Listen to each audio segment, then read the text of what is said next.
사도행전 16장 22절부터 28절.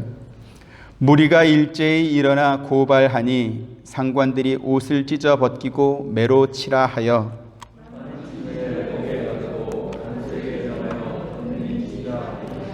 그가 이러한 명령을 받아 그들을 깊은 옥에 가두고 그 발을 착고에 든든히 채웠더니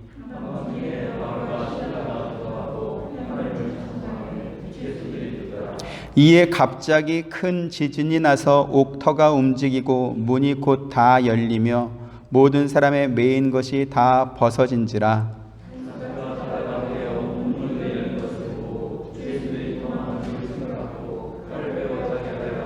같이 바울이 크게 소리질러 이르되 내 몸을 상하지 말라 우리가 다 여기 있노라 하니.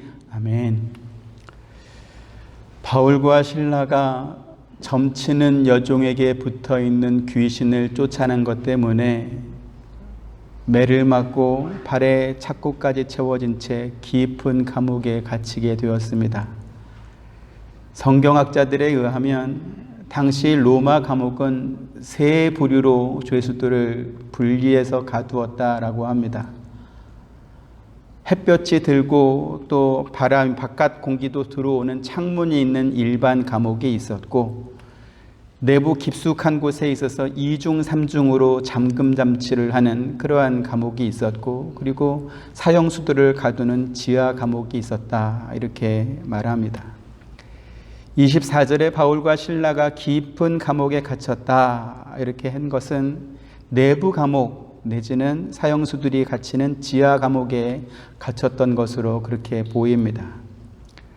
발에 착고까지 든든히 채웠다, 이렇게 말씀하고 있는데, 착고는 벽에 고정된 세 줄에 양발을 벌린 채 이렇게 묶어두는 그러한 잠금 장치입니다. 그래서 발이 벌어진 상태로 있어야 됐기 때문에 아주 고통스러운 자세였다, 이렇게 또 알려져 있습니다. 그런가 하면 바울과 실라가 갇힌 이 감옥 앞에는 그들을 전담해서 지키는 간수까지 있었습니다. 그런데 오늘 성경에 보니까 바울과 실라가 죄목도 정해지지 않은 채 감옥에 갇히게 되었다, 이렇게 또 말씀합니다. 37절 같이 보시죠. 바울이 이르되 로마 사람인 우리를 죄도 정하지 아니하고 공중 앞에서 때리고 옥에 가두었다가 이제는 가만히 내보내고자 하느냐? 아니라 그들이 친히 와서 우리를 데리고 나가야 하리라 한데, 당시의 행정관은 스스로 판단해서 사법권을 행사할 수 있는 재량이 있었습니다. 그런데 그 재량은 식민지 백성에게 한해서 할 수 있는 재량인 것이지 로마 시민에 대해서는 함부로 할 수 없었던 것이죠. 왜 그렇습니까? 당시 로마 시민은 그 자체가 신분이고 또 특권이었기 때문에 그렇습니다. 그러면 빌립보 지역의 이 행정관은 왜 죄도 정하지 않은 바울과 실라를 이렇게 사형수 같은 중죄인이 갇히는 깊은 감옥에 가두었을까 하는 것입니다. 성경학자들은 바울이 귀신을 쫓아냈다라고 하는 소식을, 이 말을 전해들은 행정관이 특별한 감시가 필요한 그러한 곳에 바울과 실라를 가두었다, 이렇게 추정합니다. 또한 바울과 실라가 중한 죄인이 수감되는 그러한 장소에 발에 착고까지 채워져서 또 그들을 지키는 전담 간수가 있는 그러한 감옥에 갇히게 된 것은 쉽게 풀려날 수 있는 희망이 전혀 없는 그러한 처지였다라는 것을 방증하는 것이다, 이렇게 또 말씀하죠. 이처럼 희망이 전혀 보이지 않는 상황에서 우리는 아주 놀라운 장면을 목격하게 됩니다. 그것은 뭐냐 하면 25절 같이 보시죠. 한밤중에 바울과 실라가 기도하고 하나님을 찬송하며 죄수들이 듣더라, 이랬습니다. 우리는 바울과 실라 정도의 사람이라고 하면 그들이 어떤 상황에 처해 있다 할지라도 하나님께 찬송하고 기도할 수 있는 그 정도의 믿음을 가졌을 것이다, 이러한 것을 믿어 의심치 않습니다. 만약에 그 정도의 믿음도 없는 사람이었다라고 한다면 자기의 목숨을 잃는 것도 두려워하지 않고 그렇게 많은 나라와 도시들을 다니면서 복음을 전할 수 없었을 것이기 때문에 그렇습니다. 그렇다 보니까 성경학자들이나 혹은 많은 목회자들이 사도행전을 가리켜서 바울행전이다 이렇게 바꾸어서 부르기도 하는 것입니다. 그런데 오늘 지금 우리가 읽은 본문에 바울과 실라가 기도하고 찬송했다 이렇게 지금 말씀하고 있죠. 지금 이것은 오늘 우리가 지금 주일 예배를 드리면서 찬송도 하고 기도도 하는 것처럼 그렇게 한 것이다 그러한 의미가 아닙니다. 여러분도 아마 경험을 해보셨겠지만 기도하고 찬송하는 것 이거는 같이 할 수 있는 신앙 행위입니까? 아니면 같이 잘 안 되는 신앙 행위입니까? 이거는 같이 잘 안 되는 신앙 행위입니다. 보통 찬송은 언제 하죠? 고통스럽고 괴롭고 절망스러울 때 찬송합니까? 아니면 기쁘고 형통하고 잘 될 때 하게 됩니까? 기쁠 때, 좋을 때, 잘 될 때 찬송을 주로 합니다. 그러면 기도는 언제 간절하게 하게 되죠? 뭔가 답답할 때, 일이 막힐 때, 괴롭고 힘들 때, 그럴 때 기도는 하게 됩니다. 기도란 인간적인 방법으로 도무지 문제를 해결할 길이 없을 때 신을 의지하고 하나님을 의지하면서 하는 행위가 바로 기도입니다. 아마 바울과 실라도 깊은 감옥에 갇히게 되었을 때 그와 같은 마음으로 하나님 앞에 기도했을 것입니다. 지금 제가 이러한 말씀을 드리는 것은 바울과 실라도 사실은 믿음이 별게 아니었다 이것을 말씀드리려고 하는 것이 아니라 성경 전체에 흐르는 맥락이 그와 같다라는 것을 지금 말씀드립니다. 성경에서 기도와 찬송이 가장 많이 기록되어 있는 책이 시편입니다. 이 시편은 크게 두 종류의 시편으로 나눌 수 있는데 하나는 찬송시 시편이고 또 하나는 기도시의 시편입니다. 그러면 찬송시는 우리가 어떻게 알 수 있을까요? 장 옆에 괄호 글씨로 작은 글씨로 이렇게 성전에 올라가며 부르는 노래, 인도자를 따라 부르는 노래 이렇게 작은 글씨로 찬송시라고 이렇게 써 있습니다. 기도의 시 같은 경우에는 다윗의 기도, 모세의 기도와 같이 이것은 기도의 시다 이렇게 또 표시되어 있습니다. 시편의 찬송은 그 찬송의 저자가 모든 일이 잘되고 형통할 때 하나님께 감사하며 드리는 그러한 시입니다. 반면에 기도의 시는 인간의 힘으로 도무지 해결할 수 없는 답답함과 절망 속에서 하게 되는 신음과 같은 비명과 같은 그러한 시입니다.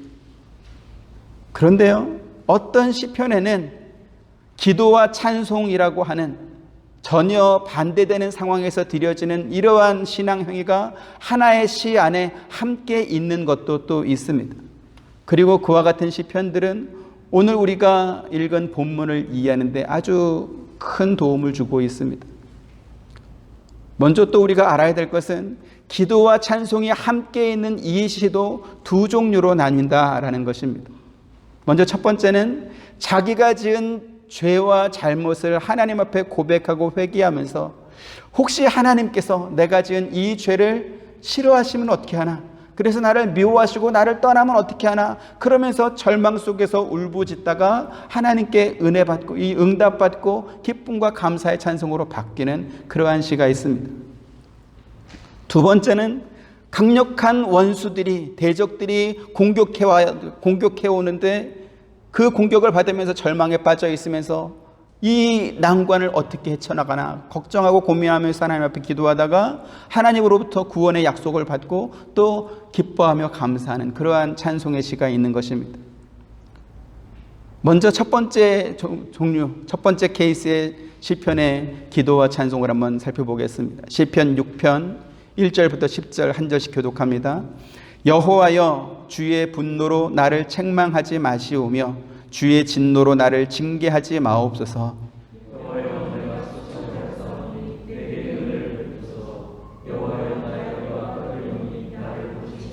나의 영혼도 매우 떨리나이다. 여호와여, 어느 때까지니까?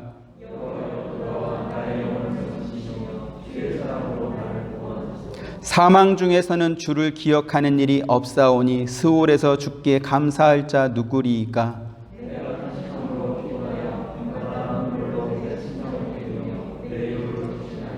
내 눈이 근심으로 말미암아 쇠하며 내 모든 대적으로 말미암아 어두워졌나이다.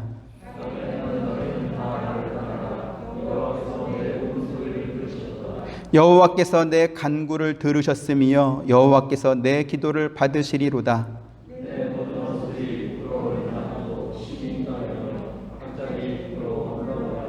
아멘. 시편 6편은 다윗의 시입니다. 다윗이 자기가 지은 죄 때문에 혹시 하나님께서 나를 외면하시면 어떻게 하지? 혹시 하나님께서 나를 버리시면 어떻게 하지? 이러면서 불안해하면서 하나님을 찾는 기도가 이 시편 6편을 시작하고 있는 것입니다. 다윗은 하나님께서 얼마나 죄를 미워하시는지 또 그 죄에 대해서 얼마나 진노하시는지 너무나 잘 알고 있는 사람입니다. 그리고 그 죄는 하나님의 징계와 진노와 책망을 빠져나갈 수 없는 것이다라는 이러한 사실도 너무나 분명히 잘 알고 있습니다. 그래서 이 죄에 대한 하나님의 진노와 그 징계하심에 대한 두려움이 얼마나 컸던지 다윗은 그의 뼈가 떨리고 영혼까지 떨릴 정도였다 이렇게 고백하고 있는 것입니다. 그는 자기의 죄 때문에 하나님과 이렇게 멀어질까 봐 이것이 걱정되어서 밤마다 탄식과 눈물로 그의 침상을 적셨다. 근심으로 눈이 어두워서 잘 보이지 않는 지경까지 이르렀다. 또 이렇게 고백하고 있는 것이죠. 그런데 그렇게 기도하면서 다윗이 깨닫게 된 바가 있습니다. 8절 9절 악을 행하는 너희는 다 나를 떠나라. 여호와께서 내 울음소리를 들으셨도다.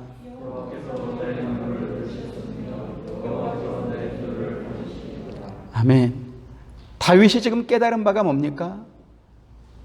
내가 언제 하나님 앞에 뭘 잘해서 내가 특별히 대단한 업적을 이루어서 그래서 하나님이 나를 기억해 주시고 나를 칭찬해 주시고 나를 편들어 주셨냐?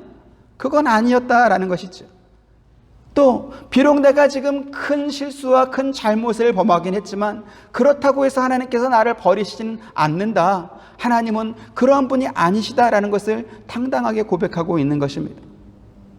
하나님은 그분의 인자함과 그분의 성실하심과 그분의 사랑과 무궁하신 능력으로 다윗을 사랑하시고 편들어 주신다라는 것을 깨닫고 감사의 찬송으로 지금 기도가 찬송으로 바뀌고 있습니다.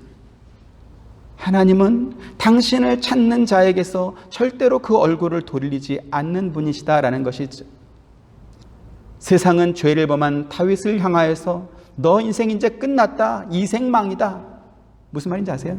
이번 생은 망했다. 그래서 이생망이라고 그러는데 넌 이생망이다. 이렇게 조롱하겠지만 그러나 하나님은 나를 그렇게 대하시는 분이 아니다라는 것이죠.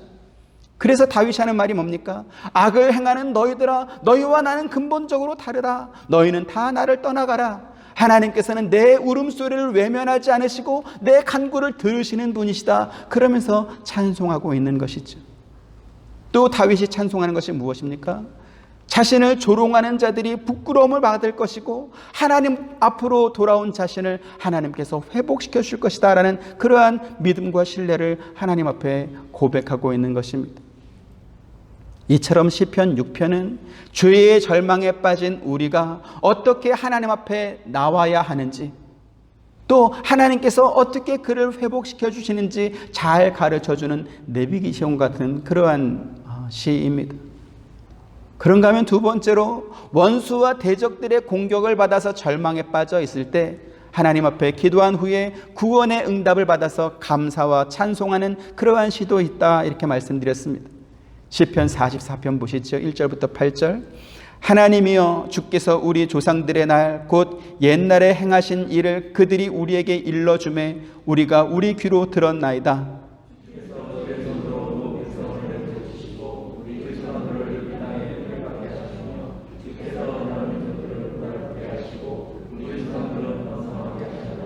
그들이 자기 칼로 땅을 얻어 차지함이 아니요 그들의 팔이 그들을 구원함도 아니라 오직 주의 오른손과 주의 팔과 주의 얼굴의 빛으로 하셨으니 주께서 그들을 기뻐하신 까닭이니이다. 우리가 주를 의지하여 우리 대적을 누르고 우리를 치러 일어난 자를 주의 이름으로 밟으리이다.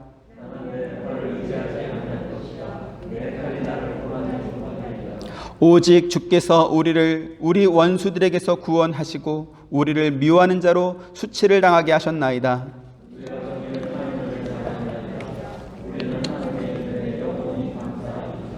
아멘. 시편 44편은 고라 자손의 시다 이렇게 소개되고 있습니다. 고라는 누구죠? 출애굽 당시에 유명한 족장 250명과 함께 모세를 대적했다가 하나님의 진노를 받아서 그의 온 가족까지 심판받고 멸망한 사람이 고라입니다.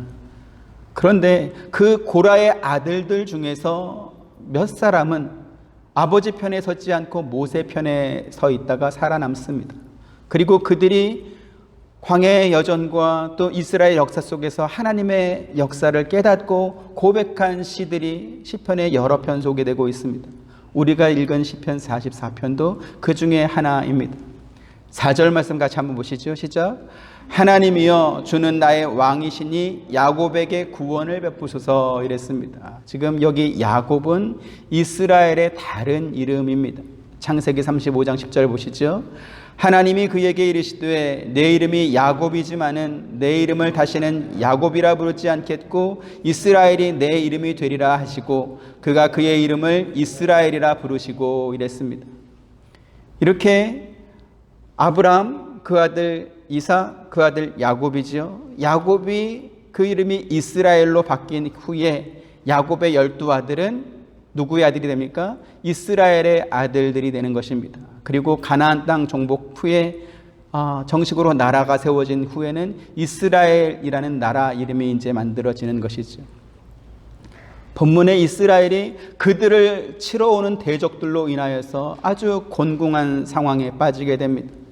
대적들의 힘은 너무나 강했고 야곱 즉 이스라엘의 힘은 형편없이 너무나 약했기 때문에 그렇습니다. 이런 상황에서 이스라엘이 할 수 있는 일은 뭡니까? 하나님 앞에 기도하는 것 말고는 다른 것이 없습니다. 그런데 고라 자손이 기도하는 중에 깨닫게 되는 바가 있습니다. 그게 뭐냐면 대적들이 이스라엘 향해서 쳐들어오는 그 상황은 분명 두렵고 떨리는 상황이긴 하지만 그들의 역사를 되짚어보고 그들의 조상들이 그들에게 전해준 그 말들을 가만히 생각해 보니 그들의 역사 속에서 그와 비슷한 상황들이 너무나 많았다. 그러한 사건들이 너무나 많았다라는 것이죠. 그들이 애굽에서 나올 때 그들의 힘으로 애굽을 물리치고 나온 것이 아니었습니다. 그들이 홍해바다를 건널 때 배를 타고 건너거나 다리를 건설해서 그 위로 건너온 것도 아닙니다. 하나님께서 홍해바다를 건너셨고 반석에서 물을 내어 먹게 하셨습니다. 광야에서는 불기둥과 구름기둥으로 하나님께서 그들과 함께 하셨고요. 그들이 가나안 땅에 정착해서 첫 수확을 거둘 때까지 하나님은 하루도 빠짐없이 매일같이 만나를 내려주셨습니다.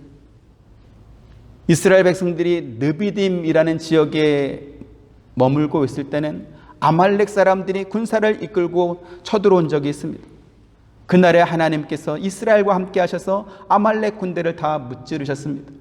무찌를 뿐만 아니라 그 아말렉에 대해서는 내가 맹세코 대대로 그들과 싸우겠다 또 이러한 약속을 주십니다. 출애굽기 17장 13절에 16절 여호수아가 칼날로 아말렉과 그 백성을 쳐서 무찌르니라.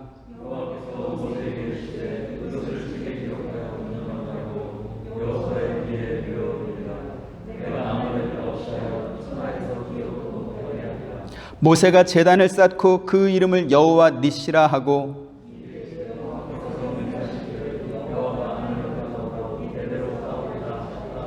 아멘.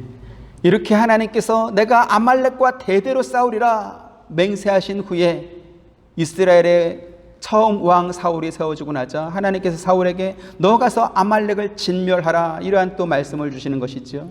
사무엘상 15장 1절에 3절 사무엘이 사울에게 이르되 여호와께서 나를 보내어 왕에게 기름을 부어 그의 백성 이스라엘 위에 왕으로 삼으셨은즉 이제 왕은 여호와의 말씀을 들으소서.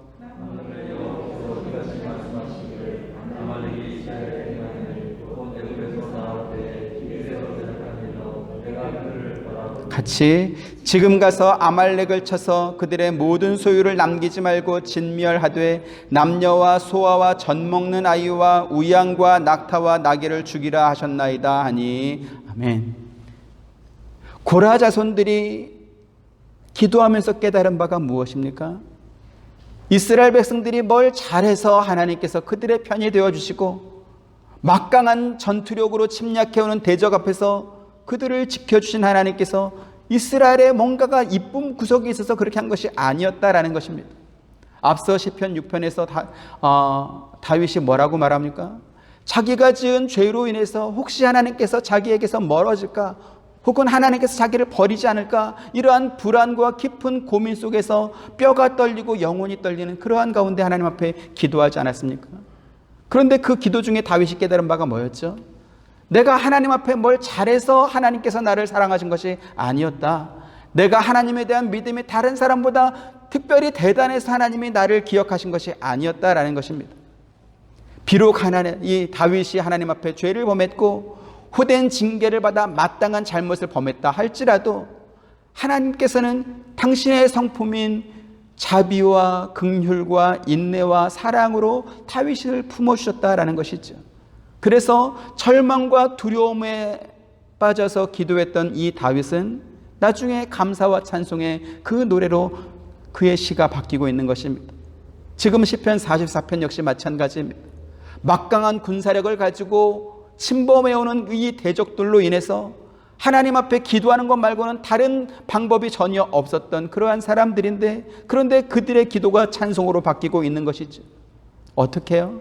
하나님께서 원하신다면, 그리고 이스라엘을 위해서 필요하시다라면 바다를 갈라서라도 그들을 구원해 주실 것이고 해를 멈춰서라도 대적들을 무찌르게 해줄 것이다라는 그러한 믿음이 생기는 것입니다.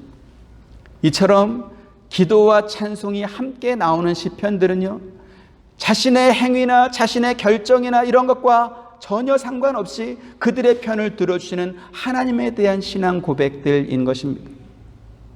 오늘 두 발의 착고까지 채워진 채 깊은 감옥에 갇혀있는 바울과 실라가 밤중까지 기도하는 것 외에 그들이 할 수 있는 다른 방법은 전혀 없었을 것입니다. 바나바와 함께 1차 전도 여행을 했던 바울이 실라와 함께 2차 전도 여행을 지금 하고 있는 중입니다. 그런데 바울이 복음을 전했던 장소마다 그들이 환영받고 대접받았던 적은 사실 없었습니다. 1차 전도 여행 때 방문했던 루스드라에서는 바울이 돌에 맞아 죽을 뻔했습니다.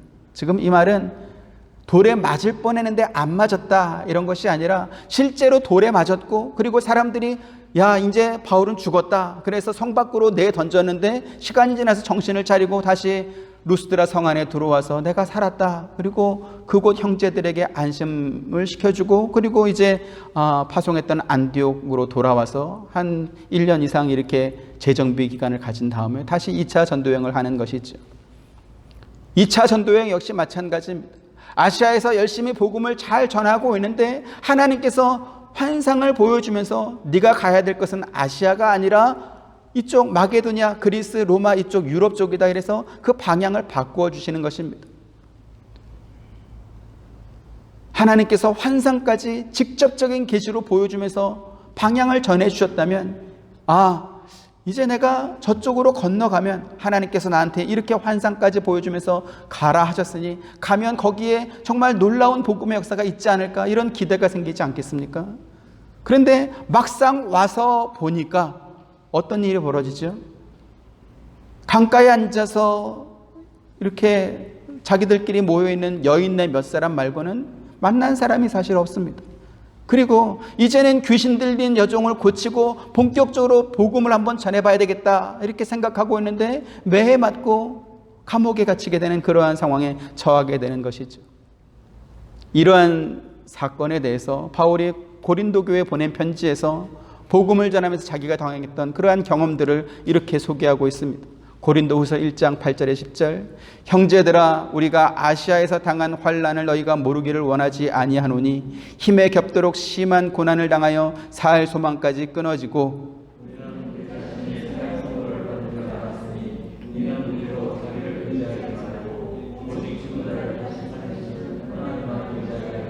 같이 그가 이같이 큰 사망에서 우리를 건지셨고 또 건지실 것이며 이후에도 건지시기를 그에게 바라노라. 아멘. 지금 바울이 하는 말이 무엇입니까? 나는 살 소망이 끊어졌고 사형 선고를 받은 사람이다라는 그러한 생각이 들 만큼 심한 고난을 당했다라는 것입니다. 우리가 아는 바와 같이 바울은 돌에 맞고 매를 맞고 채찍에 맞고 강도를 만나고 배를 타는데 파선에서 일주일을 깊은 흑암 속에서 지내고 춥고 헐벗고 배고픈 그러한 삶을 살았습니다. 그런데 문제는 뭐죠?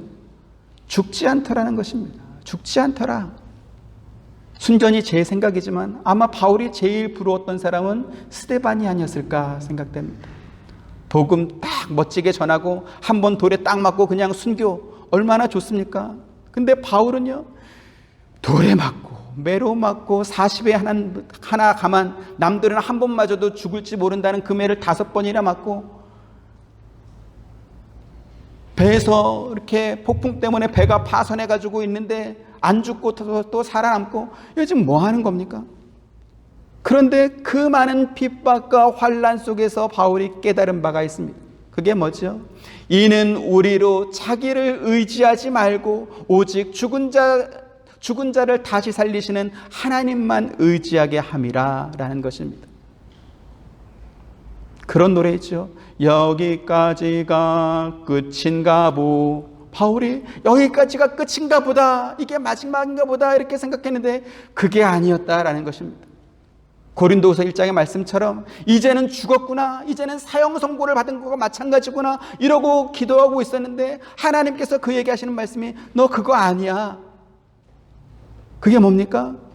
죽은 자를 다시 살리시는, 죽은 자를 다시 살리시는 하나님만 의지하라 라는 것입니다. 많은 매를 맞고 쇠사슬에 묶인 채 깊은 감옥에 지금 갇혀 있습니다. 바울을 고발했던 이 점치는 여종의 주인들은 정식 재판을 열지 않고도 매를 때리고 깊은 감옥에 가둘 수 있는 그와 같은 힘과 영향력이 있는 자기의 능력들을 자랑했을 것입니다. 또 바울이 매에 맞고 감옥에 갇히는 것을 본 사람들은 어떻게 생각했을까요? 야, 이제 저 사람 끝났다. 귀신 쫓아낼 수 있는 능력이 있으면 뭐하냐? 지가 죽게 생겼는데 이렇게 조롱했을 것입니다. 그런데 바울이 하는 말이 뭡니까? 형제들아, 우리가 아시아에서 당한 환난을 너희가 모르기를 원하지 않는다. 하나님께서 하시는 일은 세상 사람들이 예상하고 기대하는 것과 전혀 다르다.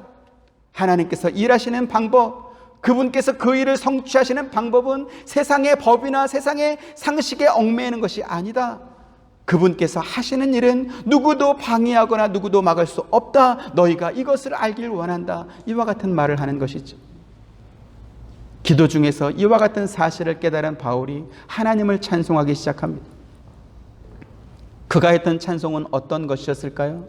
빌립보 교회에 보낸 편지에서 우리는 그 대답을 얻을 수 있을 것입니다. 바울이 로마 감옥에 갇혀 있을 때 빌립보 교회 성도들이 위문품과 함께 에바브로디도라는 사람을 보내어서 바울의 수감 생활을 돕게 했습니다. 이 빌립보 교회가 지금 우리가 살펴보고 있는 사도행전 16장에 나오는 교회입니다.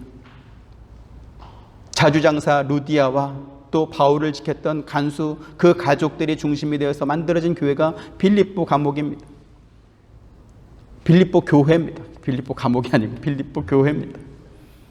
빌립보 교회의 성도들은 로마 감옥에 있는 바울의 처지가 남다르게 여겨졌을 것입니다. 왜요? 그 교회의 시작이 그렇게 시작됐기 때문에 그렇습니다. 바울이 처음 감옥에 갇혔던 그 장소가 빌립보 지방이었기 때문에 그렇죠. 그래서 바울이 그때의 경험을 회상하면서 빌립보 교회 성도들에게 이와 같은 위로를 주고 있습니다. 빌립보 4장 10절에 13절, 내가 주 안에서 크게 기뻐함은 너희가 나를 생각하던 것이 이제 다시 싹이 나미니 너희가 또한 이를 위하여 생각은 하였으나 기회가 없었느니라.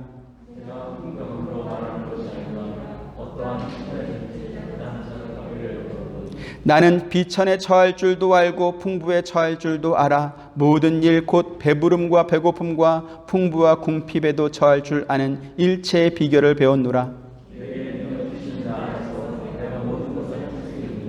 아멘.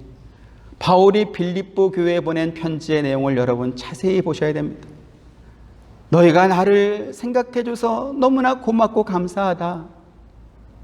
하지만 내가 못 먹고 못 입고 내가 고통 중에 있는데 너희가 이렇게 먹을 것도 보내주고 옷도 보내주고 그래서 고맙다, 그러한 뜻이 아니다라는 것이죠. 세상의 재판장이 바울을 매를 때릴 수도 있고 깊은 감옥에 가둘 수도 있고 발에 착고까지 채울 수는 있겠지만, 그러나 바울이 하나님께 기도하고 찬송하는 것은 막을 수 없다라는 것입니다. 또한 하나님께서 바울에 대한 시간표를 종료하시지 않는 한 세상의 어떠한 권세나 다른 피조물이라도 하나님의 손에서 그 시간표를 빼앗아 찢어버릴 수는 없다라는 것입니다. 비록 바울이 현재 곤란한 지경, 배고픔과 비천한 지경에 빠질 수는 있을 것입니다. 하지만 세상적으로 그러한 최악의 상황이 바울의 실력을 규정하는 것이 아니라 바울의 실력, 즉 바울의 믿음이 그가 만난 상황을 이끌어가는 것입니다. 우리 속담에 장인은 연장을 탓하지 않는다, 이런 말이 있습니다. 명필은 붓을 탓하지 않는다, 이런 말이죠. 실력 있는 연주자는 싸구려 악기를 가지고도 최고의 음악을 만들어냅니다. 바울이 하는 말이 바로 그것입니다. 어떠한 형편에든지 나는 뭘 배웠다? 자족하기를 배웠다라는 것이죠. 그러면 바울은 처음부터 이런 위대한 믿음을 가졌을까요? 그건 아니었던 것으로 보입니다. 바울도 그래도 내가 주의 일을 하려면 좀 건강해야 되지 않겠냐, 나도 외형적으로 좀 괜찮은 사람이어야 되지 않겠냐, 이러한 생각을 했던 것 같습니다. 고린도후서 12장 7절 8절 여러 계시를 받은 것이 지극히 크므로 너무 자만하지 않게 하시려고 내 육체에 가시 곧 사탄의 사자를 주셨으니 이는 나를 쳐서 너무 자만하지 않게 하려 하심이라.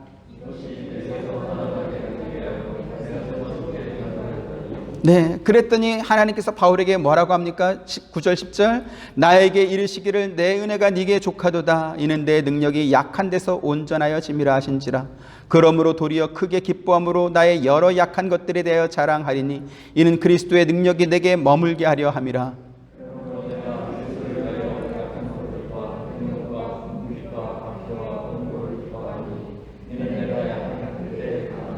아멘. 내 은혜가 네게 족하다. 왜? 내가 너에게 준 그 능력은 네가 약할 때 온전해지는 것이기 때문에 그렇다라는 것이죠. 바울이 강하고 능력 있고 힘 있고 대단한 사람이라고 한다면 바울이 그 일을 했을 때 바울 자기가 드러나겠죠. 하지만 약하고 뭔가 모자라도 한참 모자라고 저런 인간이 뭘 하겠냐 싶은데 바울에게서 능력이 나타난다면 그 일은 누가 한 것입니까? 그 일은 하나님께서 하신 것이 되는 것입니다. 그래서 바울이 하는 말이 뭡니까? 내가 나의 여러 약한 것들을 자랑하래라. 내가 나의 잘한 것, 잘난 것을 자랑하는 게 아니라 나의 여러 약한 것들을 자랑하리라. 왜요? 바울이 약할 때 그리스도의 능력이 그에게 머물기 때문에 그런 것입니다. 그래서 바울은 내가 약한 것, 내가 능욕받고 궁핍과 핍박과 환난과 박해와 곤고함이 기쁘다라는 것입니다. 그래서 빌립보 4장 13절에 뭐라고 합니까? 내게 능력 주시는 자 안에서 내가 모든 것을 할 수 있느니라. 여러분, 지금 이 말씀은 이제 막 사업을 시작하는 사람이 하나님 앞에 기도하면서 하나님 이번에 한 번만 땡겨주시면 내가 성공할 수 있습니다, 지금 그런 의미가 아닙니다.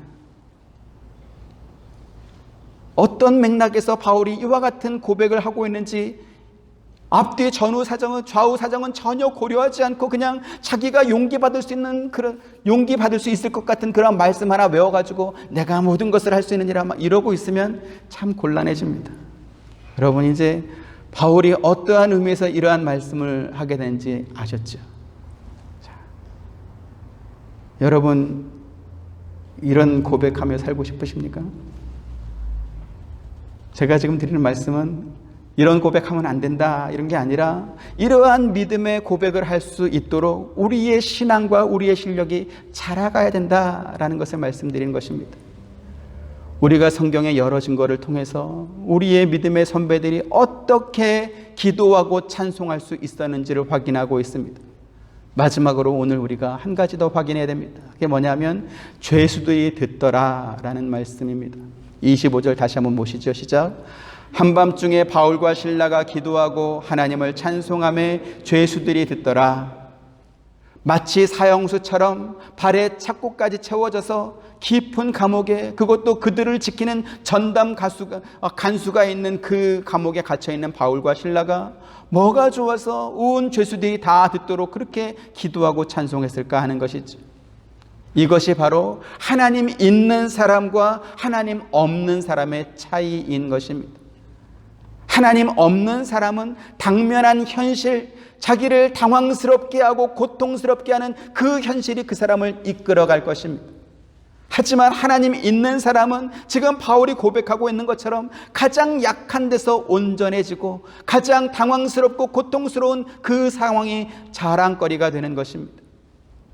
왜요? 바로 그때가 하나님께서 그 사람을 위하여서 일하시는 시간이 되기 때문에 그런 것이죠. 우리의 문제는 뭡니까? 하나님에 대한 믿음이 부족한 것이 문제인 것이고, 하나님께서 일하시는 방법에 대한 이해가 부족한 것이 문제인 것이지, 하나님이 없는 것이 문제가 아니다라는 것이죠. 그래서 바울이 고린도 교회에 한 말이 뭡니까? 고린도후서 1장 9절 10절, 이는 우리로 자기를 의지하지 말고 오직 죽은 자를 다시 살리시는 하나님만 의지하게 하려 하심이라.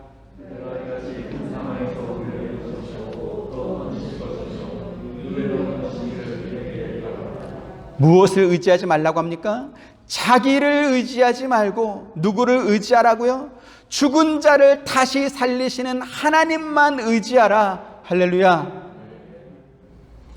하나님께서 큰 사망과 같은 사건에서 우리를 건지셨고 또 건지실 것이고 앞으로도 건지실 것입니다. 이러한 믿음이 저와 여러분에게도 있기를 주님의 이름으로 축원드립니다. 중요한 것은 뭡니까? 죄수들이 듣더라 라고 했습니다.